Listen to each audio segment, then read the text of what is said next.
Buenos días, presidenta. Yaret Arcinega, de Revista Fortuna. Hace algunos meses, en una entrevista con Revista Fortuna, el presidente del COMCE, del Consejo Mexicano de Comercio Exterior, Sergio Contreras, nos dijo que en un país como México, con una extensión territorial de 2 millones de kilómetros, el desafío de la seguridad pues no es menor, y que si bien los empresarios les gustaría seguir observando acciones contundentes en materia de combate a la delincuencia para aumentar los volúmenes de producción y exportación, reconocen que el país pues ha demostrado una gran resiliencia y que a pesar de todos los problemas pues sigue creciendo. El problema, nos dijo pues el presidente del COMCE, es que los shocks de violencia distraen a los empresarios, quienes a veces tienen que dar pasos atrás y reinventarse. Presidenta, ¿qué les diría a los empresarios que sí están invirtiendo en México, que luchan todos los días frente a pues la intención de distraerlos, argumentando que no se está avanzando en materia de seguridad? El martes vienen, como lo he mencionado, vamos a presentar los resultados de los índices delictivos en México. Son datos duros que se registran en las fiscalías de los estados y en la Fiscalía General de la República. Ahí ustedes van a poder ver pues la tendencia en homicidio doloso, en robo de vehículo. Por supuesto que situaciones como la que se vivió del homicidio del presidente municipal de Uruapan, de Carlos Manzo, pues evidentemente nos alertan y hacen que fortalezcamos nuestra estrategia de seguridad. Pero hay muchos delitos que vienen a la baja. Entonces es importante escuchar a todos los sectores, ver qué planteamientos hacen, en dónde hay problemas, pero también es importante darle seguimiento a la estrategia que hemos definido y cómo van los indicadores en distintos lugares de la República.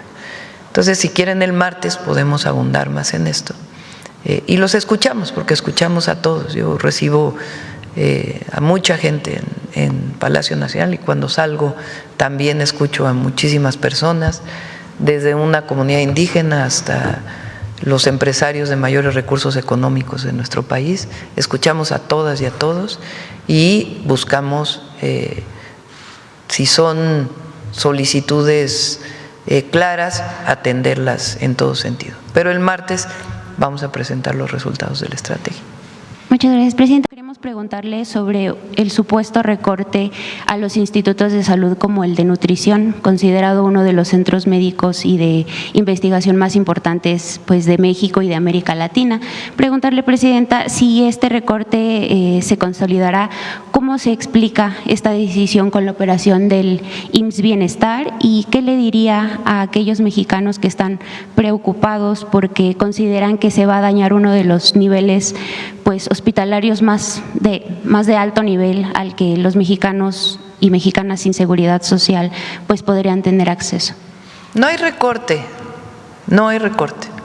Salud es de las áreas o de los sectores que más aumento presupuestal tiene. El tema es que se cambió la manera en la presentación de los datos. Entonces puede llegar a parecer que los institutos nacionales tienen menos presupuesto, pero en realidad los presupuestos vienen de otros fondos. ¿Por qué se hizo este cambio? Para facilitar y disminuir la burocracia. Todavía en el gobierno federal hubo cambios con el presidente López Obrador, pero todavía hay una burocracia enorme para poder ejercer los recursos. A veces hay una contratación y se tarda 2, 3, 4 meses en que esté el contrato, y después de esos 4 meses de que esté el contrato, de aquí que se hace el pedimento, y después del pedimento, en fin, este proceso burocrático que estamos tratando de disminuir al máximo para beneficio de la gente, para que no haya burocracia, no se preste a corrupciones y que sea mucho más ágil y transparente el ejercicio de los recursos, también pasa por la reasignación de los presupuestos en diferentes bolsas, digamos, para que pueda salir de manera directa. Entonces, por eso pudiera llegar a parecer, si se compara con otros años, que hay una disminución del presupuesto, pero no hay disminución del presupuesto. ni para los institutos nacionales de salud, ni para todos los estados que tienen IMSS Bienestar, ni los fondos federales que van a los estados que no tienen IMSS Bienestar. Presidenta, ¿se espera que con el IMSS Bienestar disminuya el número de casos que necesiten acudir a un hospital de alta especialidad? Estamos fortaleciendo la atención primaria. Muchas veces una persona no va a citas continuas con el médico o tiene algún padecimiento y se automedica para no ir al centro de salud, o a lo mejor no fue bien tratado, sencillamente no hay cuidado en su salud y después tiene problemas. Y llega al hospital directo, ya con un padecimiento mayor. Entonces, nuestro objetivo es fortalecer, claro, también los de alta especialidad, pero que la atención primaria, ahí donde puede haber prevención, atención adecuada, en el momento adecuado, algún padecimiento, alguna enfermedad, se trate desde el primer nivel. Por eso también tiene que ver con las rutas de la salud, orientar los medicamentos de acuerdo a un comité de salud y un protocolo. Todo esto tiene que ver con el fortalecimiento del nivel primario de la salud.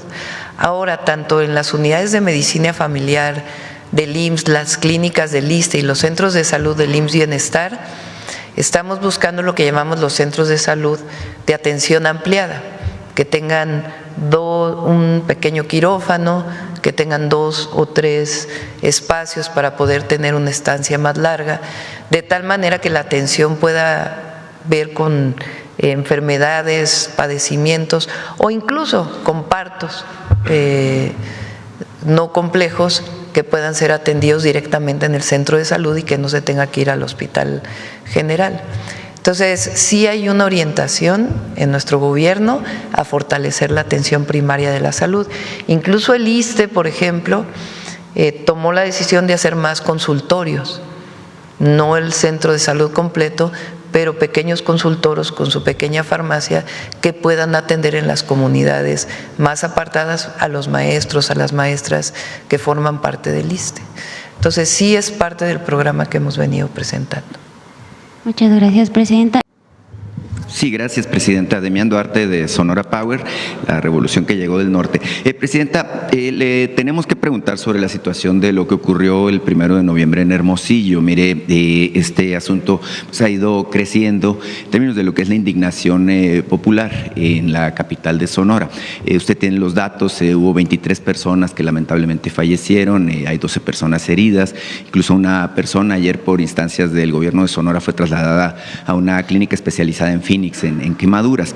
Ahora, el tema es que ayer el gobernador Alfonso Durazo ofreció un mensaje a la comunidad, a la sociedad sonorense, donde habla de que se va a hacer justicia y que se va a conocer la verdad de fondo en este asunto, aunque duela. Esas fueron las palabras del gobernador.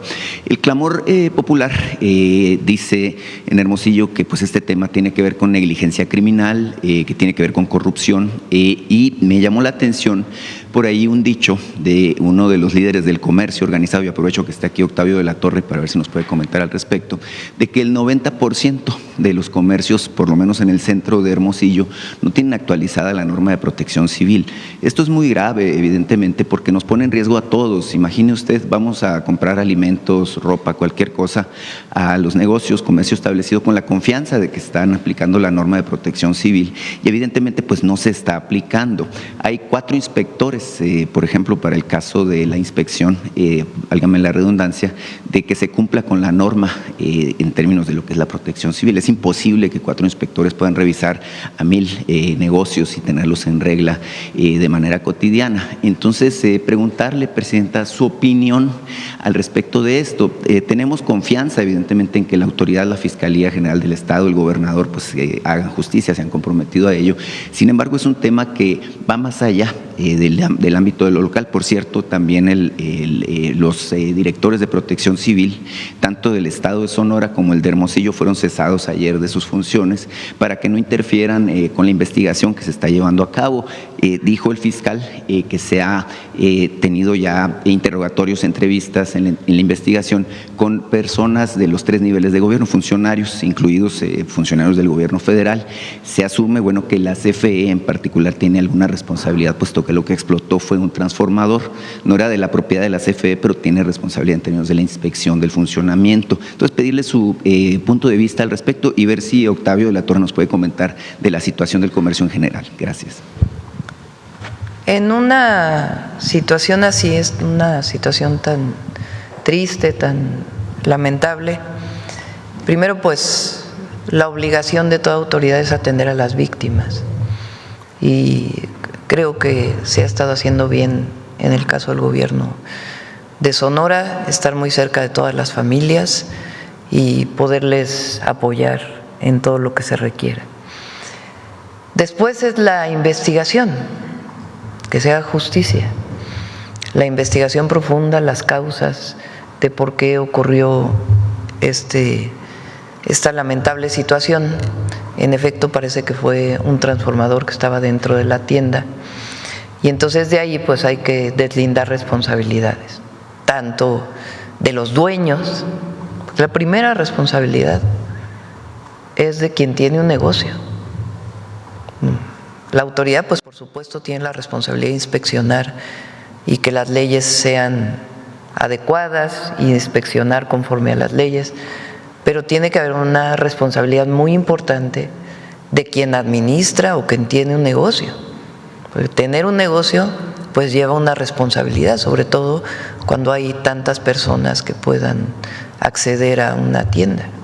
Entonces tiene que haber el deslinde de responsabilidades, en qué circunstancia estaba el transformador, hacer la investigación para que la Fiscalía del Estado pueda decir esto fue lo que ocurrió y estas son las responsabilidades.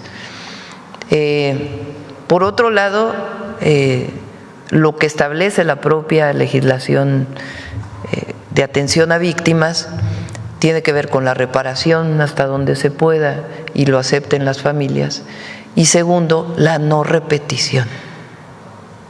Y eso es muy importante, para que en la medida de lo posible se disminuya al máximo la probabilidad de que ocurra una situación como esta, pues tiene que ver precisamente con la revisión de las leyes de protección civil, quién tiene esas responsabilidades, cuántos inspectores hay, qué tanto debe haber terceros responsables. Por ejemplo, en la Ciudad de México se modificó la Ley de Protección Civil y además de los propios inspectores, se habilita a los especialistas en protección civil, como es el caso de los DROs en la revisión de las estructuras o de los especialistas estructuristas, para que un tercero acreditado pueda hacer estas revisiones y pueda ampliarse, y quien de una lista que exista de especialistas lo pueda destinarle el recurso, el negocio, para poder tener pues la certificación de protección civil. Entonces, todo esto debe ocurrir en el caso de Sonora: atender a las víctimas, cumplir con la ley de atención a las víctimas y al mismo tiempo la justicia y la no repetición de un caso así. Y eso es lo que yo estoy segura que va a ocurrir en el caso de Sonora. Sí, se conoce que es un caso del ámbito local, evidentemente pues tiene que ver con la situación que se vive en Sonora, en Hermosillo en particular, pero nuestra sociedad pues quedó marcada, Presidenta, por el caso de la guardería ABC, que evidentemente pues fue muy notorio, motivó cambios incluso en las leyes de protección civil. Hay una ley 5 de junio justamente que promueve la garantía de no repetición. Lamentablemente pues pasaron 16 años y se repite un hecho, no en las mismas circunstancias, pero bueno, al final de cuentas es la población civil la que padece las consecuencias con esta situación de muertes, heridos y demás. Evidentemente en Sonora pues necesitamos esta garantía de que haya justicia. Insisto yo, pues hay confianza en que se esté haciendo el trabajo de manera correcta. No sé si será posible que la directora de la CFE o alguien relacionado con este asunto pues pueda ofrecer información al respecto, porque la CFE no ha respondido justamente las dudas que se han planteado al respecto. Sí, todo tiene que haber transparencia y también lo que se requiera de la investigación que está haciendo la Fiscalía. Presidenta, con servidor Carlos Pozos, reportero de Lormolécula, pues efectivamente 35 porque me está dando usted la oportunidad. Mil gracias. La gobernanza y la gobernabilidad en el país requiere de la participación de sectores como la iniciativa privada, que aquí está el presidente de la Concanaco, y de los trabajadores, entre otros sectores. El CCE habrá un relevo de presidente de Francisco Cervantes en la segunda semana de noviembre. Ya se registraron o se registrarán más bien los aspirantes del 6 al 11 y podrán hacer proselitismo del 14 de noviembre al 5 de diciembre. Son 4 los candidatos: Juan Cortina, expresidente del CCE, José Medina Mora, expresidente de Coparmex, Julio Carranza, expresidente de la Asociación de Bancos de México, y Sofía Belmar, expresidenta de la Asociación Mexicana de Instancias de Seguros. Presidenta, es tiempo de mujeres. ¿Por quién sería su simpatía en la próxima dirigencia? No, que decidan las y los empresarios, eso no nos corresponde a nosotros, no son aquellos tiempos donde el presidente decidía quién estaba en cada lugar. Y finalmente, Presidenta, me adelanto al 20 de noviembre, que pues como me está tocando cada 35 días, pues no me tocaría preguntarle. Entonces me adelanto a las festividades del 20 de noviembre, cuando se cumple un aniversario más de la Revolución Mexicana, que me prometió mayor justicia, libertad, igualdad y democracia para todos los mexicanos. También habrán de cumplirse 120 años desde que el presidente de Estados Unidos, Woodrow Wilson, ordenó a su general John Pershing, con más de 10,000 efectivos, organizar la primera misión punitiva con el pretexto de capturar a Pancho Villa en Chihuahua.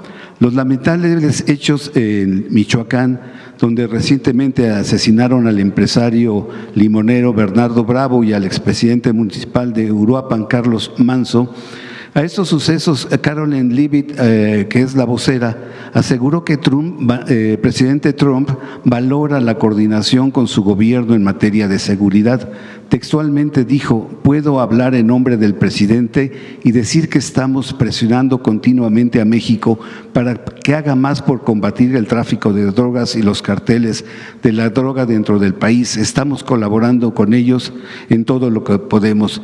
La portavoz hace esta declaración luego de que la cadena NBC asegura que el presidente Trump está planeando ataques militares en contra de instalaciones y líderes de cárteles de la droga en territorio mexicano como parte de su campaña del narcotráfico en el Caribe y el Pacífico. Usted ha dicho aquí que eso no va a suceder.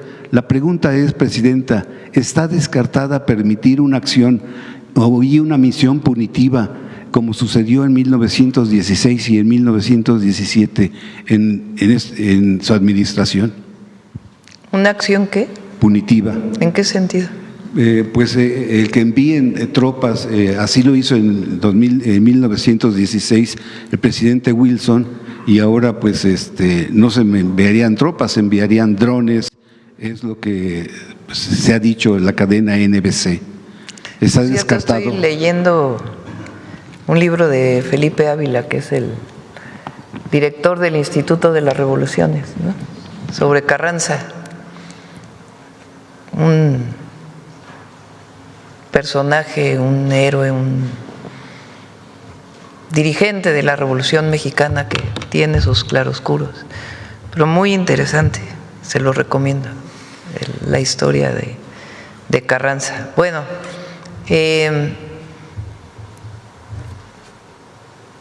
no va a haber intervención de los Estados Unidos. No va a haber. Sencillamente porque hay un pueblo unido en contra de cualquier injerencismo, intervención.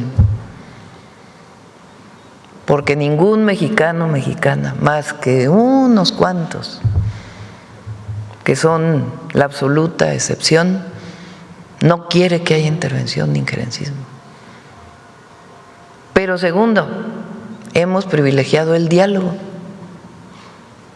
y tenemos un marco de entendimiento con el gobierno de los Estados Unidos, que no incluye bajo ninguna circunstancia el injerencismo, la intervención, sino la colaboración y la cooperación. México es un país libre, independiente y soberano. Y así debe ser. Los principios con los que se negocia con cualquier gobierno extranjero parten siempre